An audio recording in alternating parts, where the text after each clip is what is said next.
Step right up. That's salesmanship. That man was a well-known character 30 years ago. He was an inspiration for everyone, and he should be an inspiration for you and me and all of us who are out there selling today or have anything to do, whatever, with sales. That man knew his sales psychology from the word go. He knew how to keep a crowd interested, knew when he had enough people in his audience who had $1 in their pockets, and he knew when to close the deal. But above all, he had the right mental attitude. Look at that face. His very enthusiasm caused people to buy. And what did they buy? They usually bought a laxative for $1 a bottle that was of no more benefit than 2 bits worth of good old castor oil. He sold a product without merit, but still he sold it. Today, our products have merit. We don't have to sell 2 bits worth for $1, and we don't bellow our lungs out to sell it. But that mental attitude is the same old story.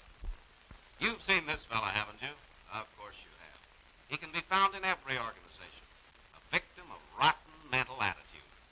His written record tells the story. Look at that, way down, not enough to pay his salary. As usual, the boss calls him in. The boy's sick. He's just run down. He's not clicking. He's tired all the time. He's getting a rotten deal.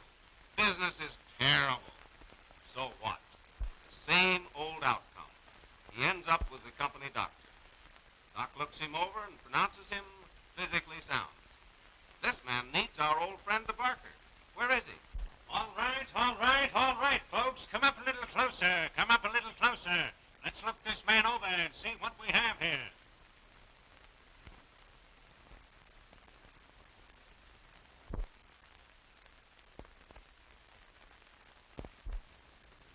Why, this man is dead from his neck up.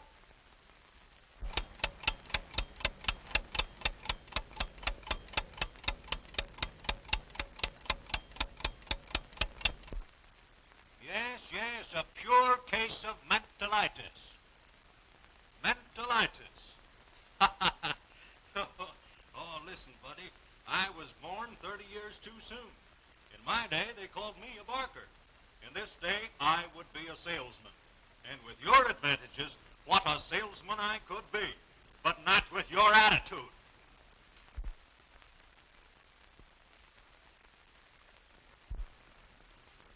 You're suffering from lack of confidence.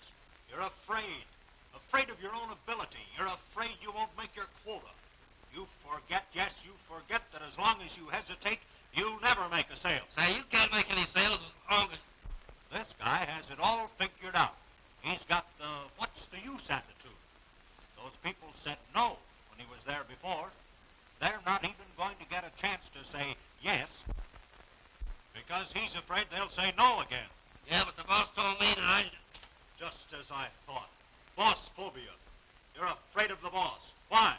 There can be only one reason. You've let the boss down. You can't face him. You're afraid of yourself. And nothing will ruin a man quicker than that. Do you remember this? Oh, heck. Jones is a better salesman than I am. That's all there is to it. He can talk longer and louder than I can. He's just a natural salesman. I know darn well I can't make this sale. Pessimism. Look at this. You can't sell him, Joe. I can't sell any of my prospects either. Business is rotten. Of course he can't sell his prospects. It's a wonder he has any. How in the world the boss ever found such a lousy chunk of the United States to dump in my lap, I'll never understand. My buyers all want to buy the competitor's product. Sure they do. They always want the competitor's product. Pessimistic. What a life to lead. Laugh once in a while. Laugh, boy, laugh. See a joke once in a while. This guy has to be very careful not to see anything funny in anything. And boy, how he makes excuses for not working. It's too hot or too cold, too wet or too dry. It's election year or it isn't. Always on the lookout for a good excuse. He's afflicted with mental-itis, folks. He believes his own excuses. If he'd work as hard trying to convince himself that business was good, it would be good. Poor judgment. Hey, what about this Smith deal. Well, that's all right. What difference does it make? And you can cover up a lot of shortcomings in slipshod work by losing your temper. Get mad at the prospect, the boss, business, anything. Get mad. Poor judgment. And here we have an occupation for you, dreaming. The grass is always greener in the other man's pasture. The only thing he plans in advance is trouble. He's plenty good at that. This guy can smell it and start whining weeks in advance.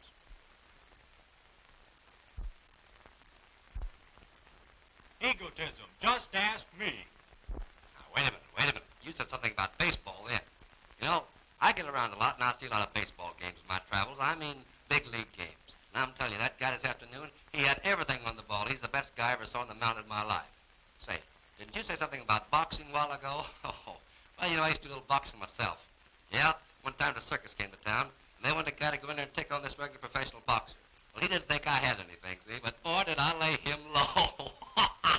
Boy, I'm telling you, I pulled back one up from the cellar, see. Now laid this baby right down where he couldn't say papa or uncle or anything. Extravagance. You're guilty of pouring your money down a rat hole. You forget that it takes 100 pennies to make a dollar. Foolish buying gives you nothing to show for your dollar spent.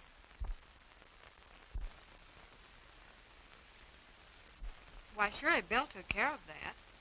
Why, I thought he said he paid it last month. But I'll ask him. And I'm awfully sorry, but I haven't any money here right now. You tell him he's got to pay up his bills or we'll have to discontinue his credit. You know, he just can't abuse his credit this way. He keeps telling us he'll come in, but his word ain't good anymore. And no enthusiasm.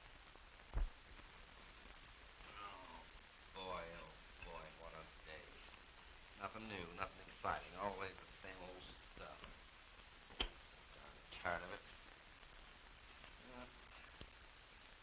Yeah, here it is. Yeah. Same old belly loose in the office.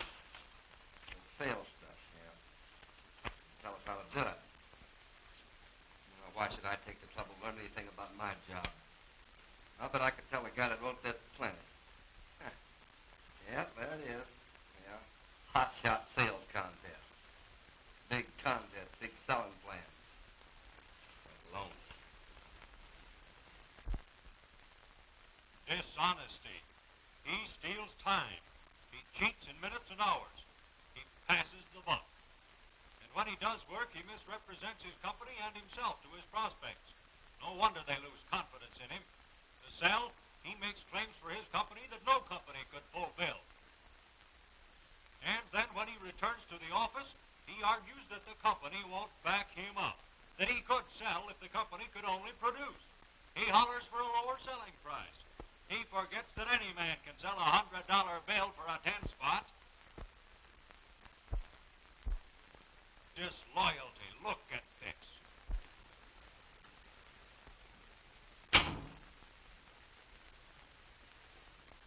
Always talking and lecturing. Well, he's not so good himself. He wouldn't be so hot either on this job I got. Besides, there are lots of better jobs. Why should I work like the devil on this one? Why don't I go out and get a better job? A real job where I'm appreciated. This man listens to other squawkers and encourages and agrees with them instead of trying to set them right. Why, in time of war, they take traitors like those out and hang them. They can't take any chances. In business, they're called bellyachers, and they continue to exist. Think of it.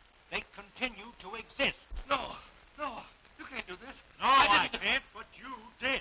You did it to yourself. But what can I do? Wake up, old boy. Shake yourself. Come out of your trance. Say, I will for a change. But I can't do anything. There isn't anything. It isn't right.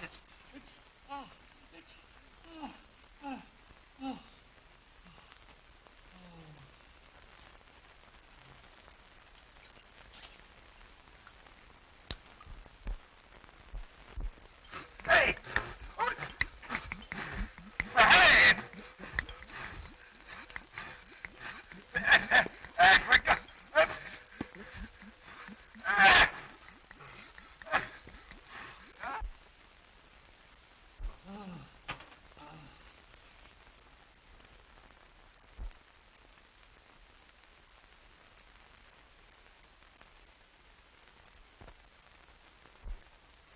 What a change. What a change.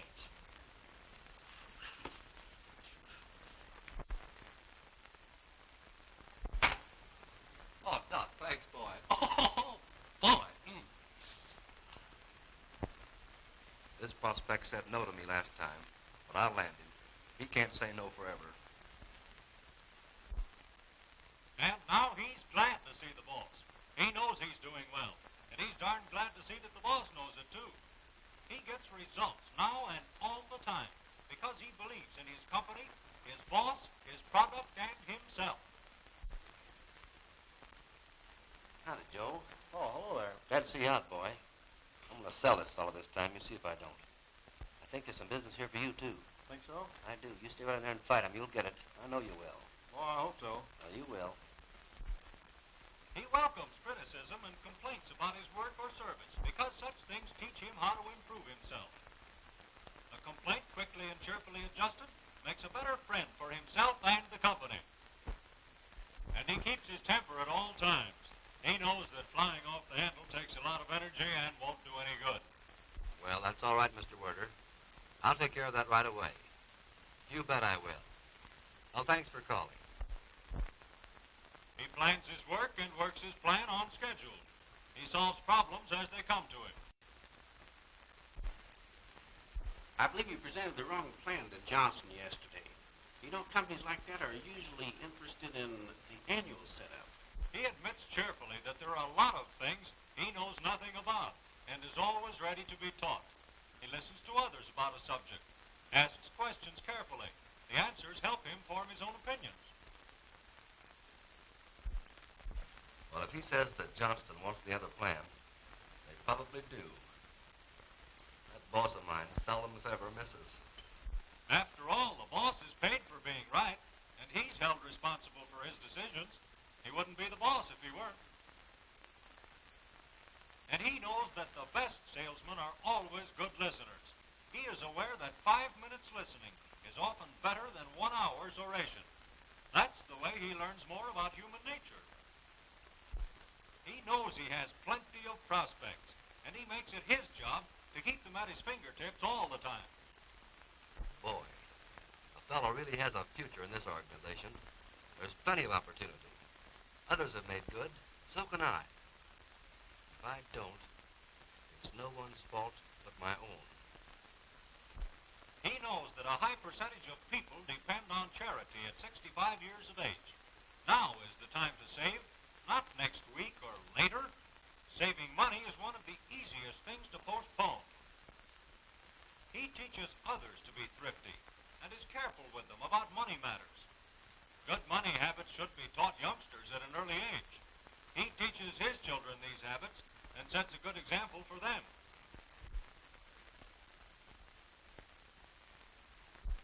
His pep is catching.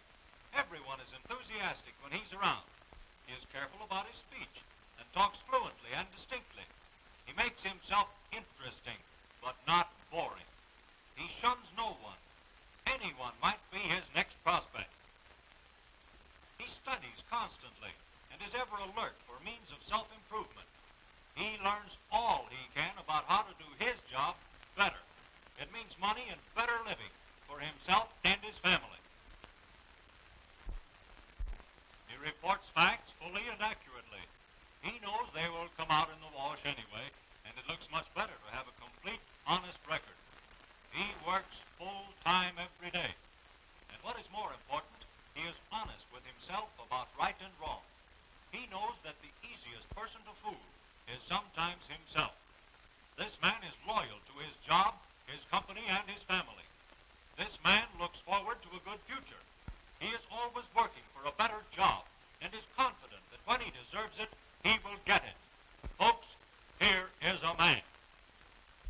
A man who can lick the world because he is rid of all the rubbish that was retarding his progress. Now, folks, we couldn't expect any one man to have that much wrong with him. This case is exaggerated, of course. But I believe all of us can recognize some of the symptoms of this disease in ourselves. That's the story. A very true story that was conceived and told for the first time by a man who has been most successful in combating this terrible malady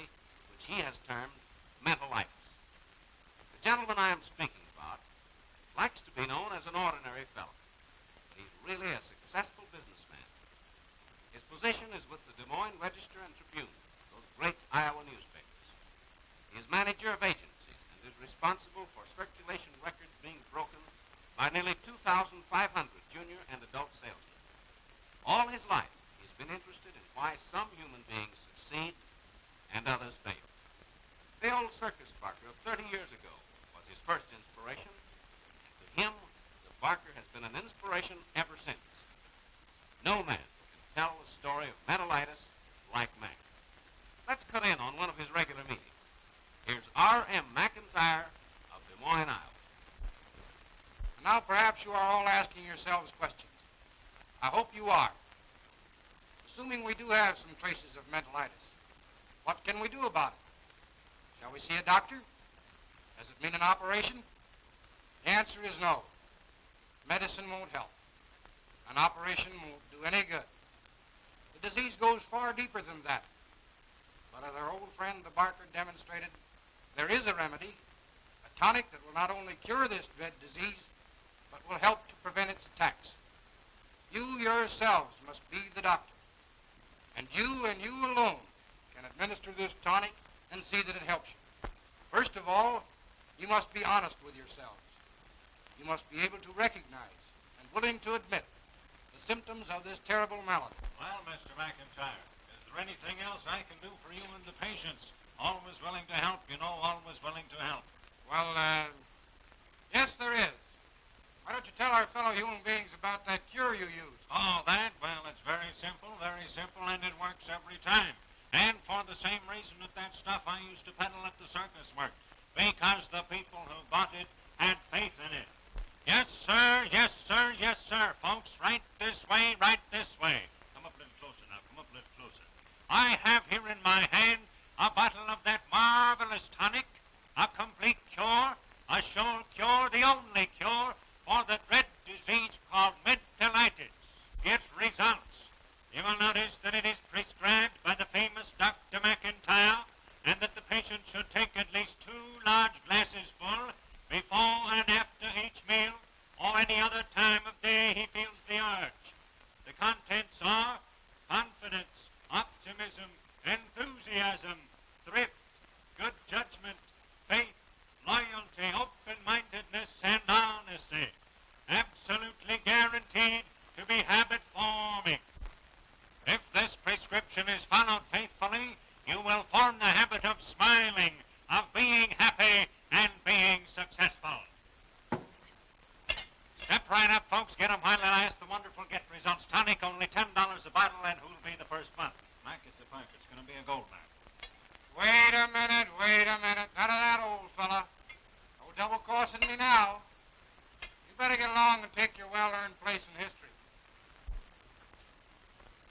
It would have been a gold mine, folks. This tonic is worth $10,000 a bottle to the man who has mental-itis. Figure it out over a period of years. After all, the person who is getting results, regardless of what his work or position in life may be, is the happiest and the most successful. A tonic which will do that for a man is priceless. And that's the nice part about it. This tonic is absolutely free. Its supply is unlimited. You can get it at any water fountain. It's the faith you have in it that does the job. In fact, you don't even need the water. Just set this empty bottle on your desk and think about it every day. It will do you a lot of good. It will give you faith in yourself, your job, and your boss. Recognize the symptoms, human beings, and form the habit of getting results.